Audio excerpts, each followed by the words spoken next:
We live in a world where we wait weeks for lab results and then try to remember how we even felt when the blood was drawn. But the truth is, your body is giving you feedback every single day, real-time data. Most of us were never taught how to read this data. Ancient systems like Ayurveda understood this deeply and profoundly.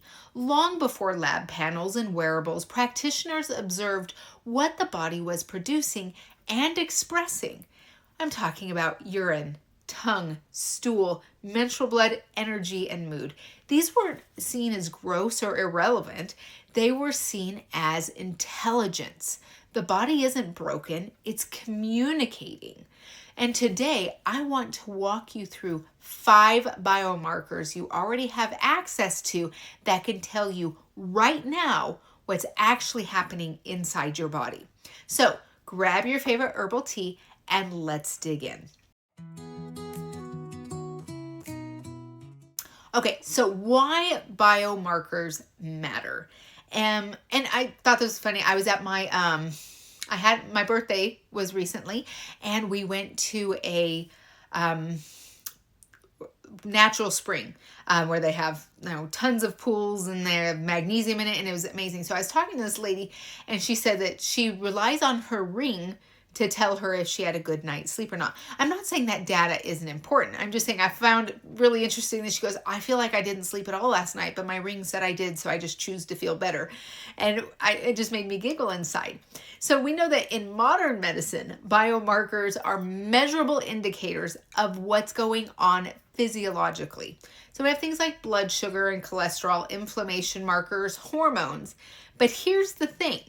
Those are snapshots in time. So if you take your blood, and every doctor has told me this, and I tell them that I know this, but when you take your blood, it's that snapshot. So how are your hormones doing in that snapshot? How's your blood sugar doing in that moment in time? So Ayurveda and holistic medicine works with patterns, daily rhythms, consistency over time. So what happens every morning, every day, every week, every month is more important than what happens once a year or not noticing things. So there's also a spiritual principle here. So scripture says, by their fruits ye shall know them. So the body produces fruits, and God designed it that way on purpose, not to confuse us, but to teach us. And it's not something we're supposed to be shutting the body up with, right? Like, I'm going to go take an Advil. Shut up. I don't want to listen to you. I'm going to go do this because I don't want to listen to you. If we really tune in, we can really understand what the body is trying to teach us. So when you learn how to observe without judgment, your body becomes one of your greatest teachers. And this is why I emphasize within my community course, Healthy by Design, the Creator's Blueprint for Healthy Living, that where we go, this is where we go much deeper. I'm always emphasizing needing to listen to your body. We learn about your constitution, how you were born, things that it's just the way our bodies are versus our imbalance. And sometimes people get those confused because you've been sick for so long or not feeling well for so long, or it's just been a pattern your whole life, but it's actually not part of your constitution. So we talk a lot about what's common versus what is normal. A lot of people say, was this normal? I say, oh, it's common, but it doesn't necessarily mean it's normal. And so the first biomarker that I want to talk about is urine. So urine can give us insight into hydration, how your body is detoxing, and stress. So urine is one of the most immediate indicators of what's happening internally. So Ayurvedic practitioners paid close attention to morning urine because it reflects overnight detox, hydration status, and stress load. So what does that mean? From a scientific perspective, your kidneys are regulating those electrolytes, your blood pressure, and fluid balance. So when stress hormones are high or hydration is low, urine becomes darker, more concentrated, and stronger smelling. So this is something, again, it's important as we're learning about the body, is what does yours look like and what is it supposed to look like? So when something changes, you know right away. So this isn't something we need to obsess about. You're simply noticing patterns. And it's if your urine is consistently dark by mid-morning, we need to start looking a little deeper into what's really, really going on. So that what it does is it tells you something about hydration, minerals, and your adrenal demand. So one of the things I suggest is first thing in the morning, if you have a glass jar, you pee in the jar, first pee of the day, and then you put it away under the sink. And then at night, so it says 12 hours later, you can look at it, and if there's a little bit of sediment in there, that's good. It means your body is flushing things out. Now, if it's crystal clear, we may need to take some herbs to get those pathways open. So your pee should not look like apple juice, and it shouldn't have this strong smell when you're done peeing. So that's data. It's not something to be shamed about. You can also pay attention to, like, if it starts to get really, really cloudy. Now we're starting to go, is there an infection going on? What's happening? So we can catch it before it even becomes an issue. All right. Now, the second biomarker is something I do every day. And so it's the tongue. And so it gives us insight into our digestive system, our liver, and inflammation. So our tongue is one of the most overlooked diagnostic tools. And Chinese medicine and Ayurvedic medicine use this tool all the time because it's one of the most powerful. So in Ayurveda, the tongue reflects digestive strength, microbial balance, and liver overload. And so we learn this by the color, the coating, if you have scalloped edges along the sides, cracks. And I have so much training in this in my program because this is such valuable information. When I first learned this and I was in Ayurveda school, I still wasn't doing well. And I took pictures, and you do it first thing in the morning. And you look in the mirror, and I had a yellow thick coating, and that was signs of liver stress. It was signs of poor digestion. And so we knew exactly where the kind of herbs I needed to take and some of the lifestyle practices I needed to put in. Now, most mornings I wake up and my tongue is what we call clear, right? And it shows that things are going well. However, if let's say I go out the night before, and let's say I eat something or I'm stressed or something, and then the next morning there's a white coating, then I know, for me, by looking at it, the herbs I need to do, maybe I need to have this light cleansing breakfast, maybe I need to add some extra fluids. So we can start right now before it becomes an issue. We clear it out, and we move forward. So modern science now confirms this. What ancient practitioners observed is that the oral microbiome, so we hear that word microbiome and we always think of the gut, but we have an oral microbiome, we have a gut microbiome, we have a vaginal microbiome. And so our oral microbiome mirrors the gut microbiome. So it's just so cool. So that if you wake up in the morning and you have a thick white coating, it's often a reflection of sluggish digestion or bacterial overgrowth. And so when I was in practice, it was so fun, practicing.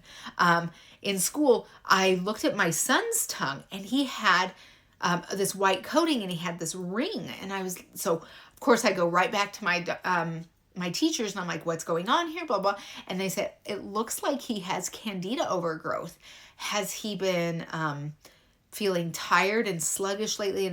And we went through some of his symptoms. I said, yes, we were able to give him the herbs. His tongue cleared right up, and he was back to running marathons. And so it was a very, very valuable tool.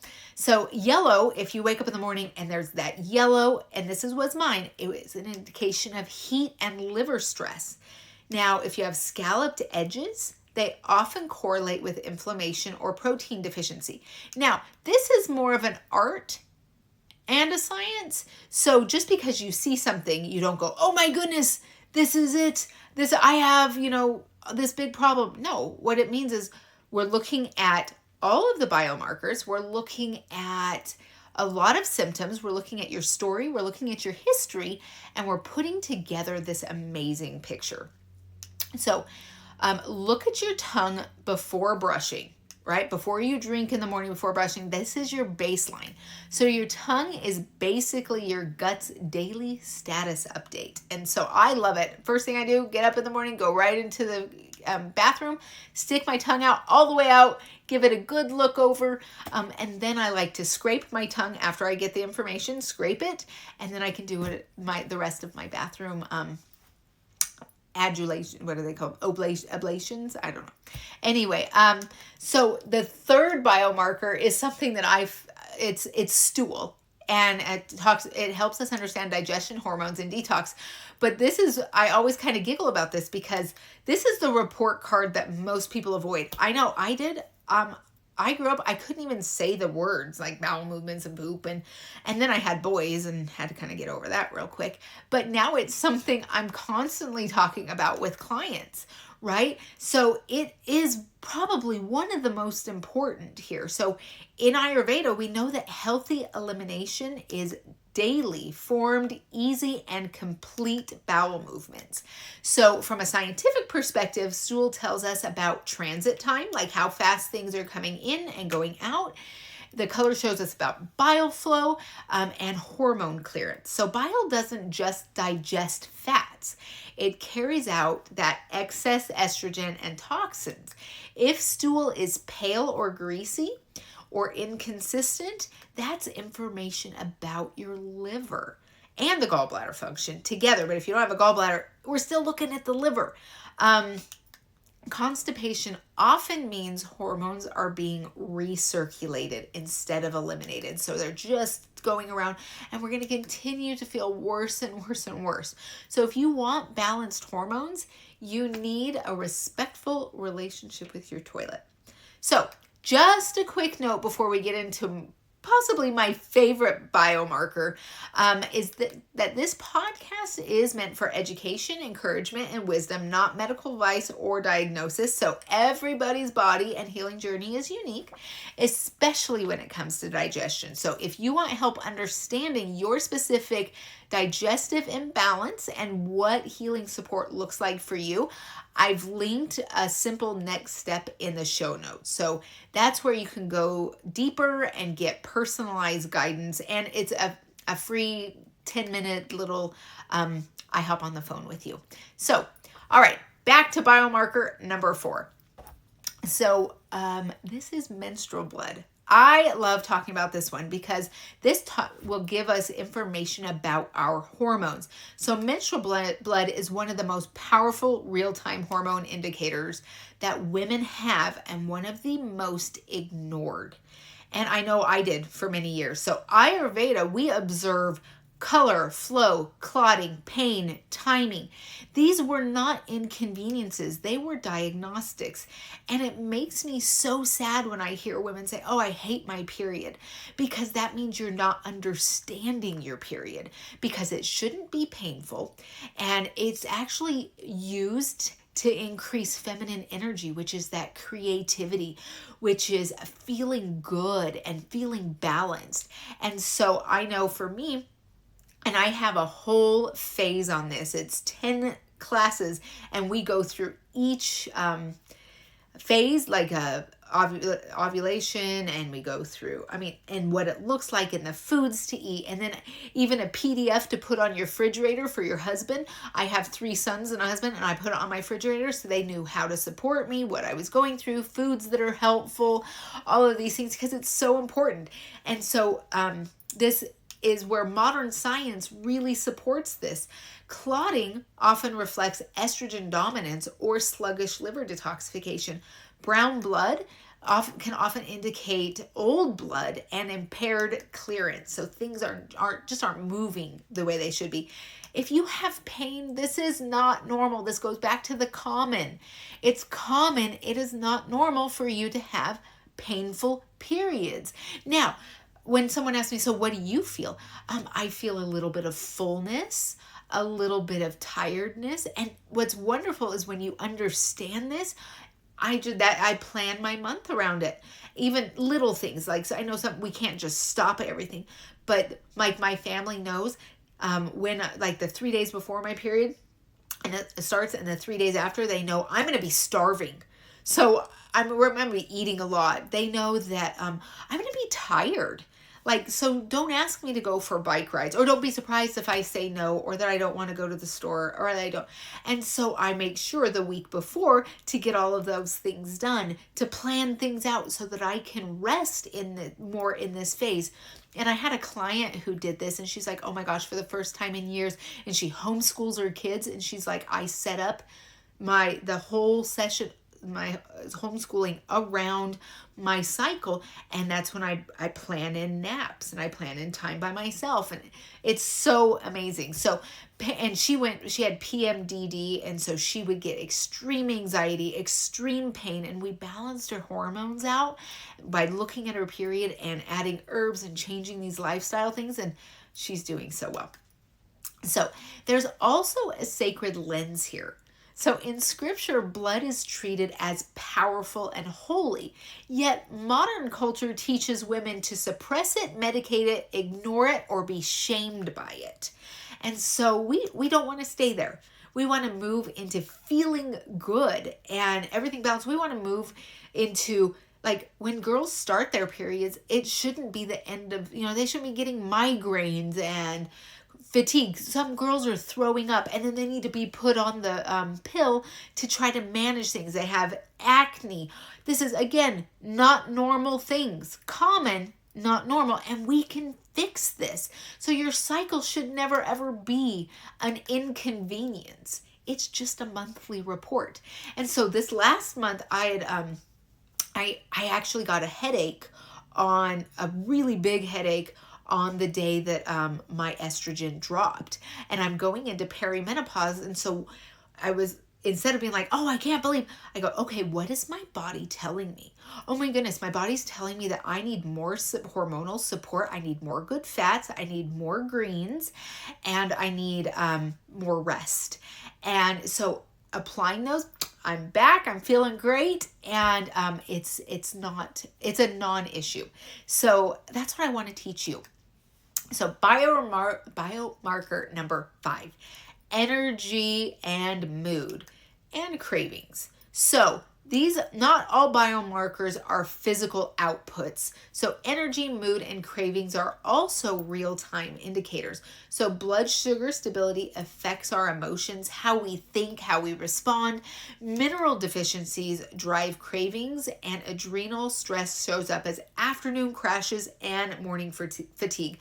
And I did a whole podcast on learning more about this. So Ayurveda recognizes mental clarity as a sign of imbalance. So science now confirms that neurotransmitters, glucose, and hormones all influence how we feel and think. And so many women have this foggy brain, and they think this is normal. Again, it's common, it's not normal. So, and cravings aren't moral failures, and they're not normal either. They're chemical messages. They're saying, I need support. So the podcast I was referring to is how to use food as medicine, and what does that even mean? And so that's number 65. Because, like I said, I knew exactly what I needed to do in that real time to give my body what it needs. All right, so that is a lot of information I've been giving you, but I want you to learn how to use this without obsessing. So this isn't about tracking everything or becoming hyper-focused on symptoms, because in the last podcast, we talked about we don't want to focus on an illness. We want to embody the path of healing. Right? So the goal is just awareness, not anxiety. Like I said, my body was like, you know what? I need a couple of things from you for this next month. Great. Happy to oblige. So I observe patterns. I make sure that, and so again, it's just something I notice. I put it on a little app too. So that's how I started kind of noticing things. I was like, oh, okay. Now I'm going to be curious about this, and I'm not going to judge myself. I'm just going to step into this awareness that helps me make decisions. So awareness creates an agency. Oh, I can do this. Okay, how do I step into this? What's the best path? Whereas obsession creates stress. And that is absolutely what we're not looking for, is that stress. So labs are often, they're just delayed information, and symptoms are loud, but biomarkers speak early. So they come before really the symptoms come. So scripture says, my people perish for lack of knowledge. And I believe this, but I believe going one step farther, taking that knowledge and turning it into wisdom. So when women understand their bodies, healing becomes so much simpler and sustainable. And that's why I teach patterns and principles, because when you understand, every day is not the same, especially for women with our infradian rhythm. Men have that circadian rhythm that's very consistent and constant. We have that plus another one. And so we need to be able to understand what's going on day to day. And that's going to be incredibly important as we are taught to read our body. And it wasn't your fault that you weren't taught. I'm like, I want to teach my granddaughters all of this. But now that you know this, you get to choose differently. So your body has been talking to you this whole time, maybe even screaming a little bit. So now you get to answer, and you get to do it with this empowerment and this opportunity to support your body. I am so happy that you joined me here, and I will see you in the next video. And until then, happy digesting. Before you go, I have a little surprise for you today as a thank you for listening. If you're enjoying this podcast, I'd love your help in getting out to more hands and hearts. When you share an episode on social media along with what you learned or loved and tag me, you'll be entered to win a free mini coaching session with me. Every share counts as an entry. Make sure to hit subscribe so you never miss what's coming next, and keep those reviews and topic suggestions coming. They truly mean so much to me, and I'm grateful that you're here.